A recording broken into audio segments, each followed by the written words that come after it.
महत्त्वाची आणि मोठी बातमी, सरकार कुणाची दादागिरी खपवून घेणार नाही असं म्हटलेलं आहे संजय शिरसाट यांनी। गणपत गायकवाड आणि शिंदेंवर केलेले आरोप हे अत्यंत चुकीचे आहेत असं म्हटलेलं आहे संजय शिरसाट यांनी। स्वसंरक्षणासाठी पिस्तूल असतं, कुणाला मारण्यासाठी नाही असं शिरसाट यांनी म्हटलंय। भाजपा आमदार गायकवाडांच्या गोळीबारावर गुलाबरावांची प्रतिक्रिया। सरकार कोणत्या पक्षाचा आहे याची तमा न बाळगता यांच्यावर कडक कारवाई ही निश्चित केली जाईल। गायकवाडांनी जो आरोप केलाय त्या आरोपामध्ये कोणत्याही प्रकारचं तथ्य नाही। जमिनीचे वादाचा आणि राजकारणाशी जोडण्याचा कोणता प्रयत्न ज्या गायकवाडांनी केलाय तो चुकीचा आहे आणि तपासांती हे सर्व काही समोर येणार आहे।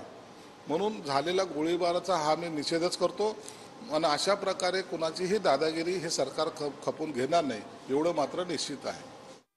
अहो, असं कोणता मुख्यमंत्री सांगत नाही आता, किंवा कोणते मंत्री सांगत नाही, किंवा विजय वडेट्टीवारही सांगणार नाही त्यांच्या कार्यकर्त्याला की जाऊन तू असं काम कर।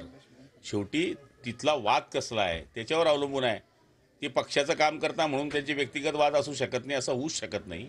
काही वाद असतील, काही गोष्टी असतील तर जोपर्यंत पोलीस तपासात ते निष्पन्न होत नाही त्याच्यावर बोलणंच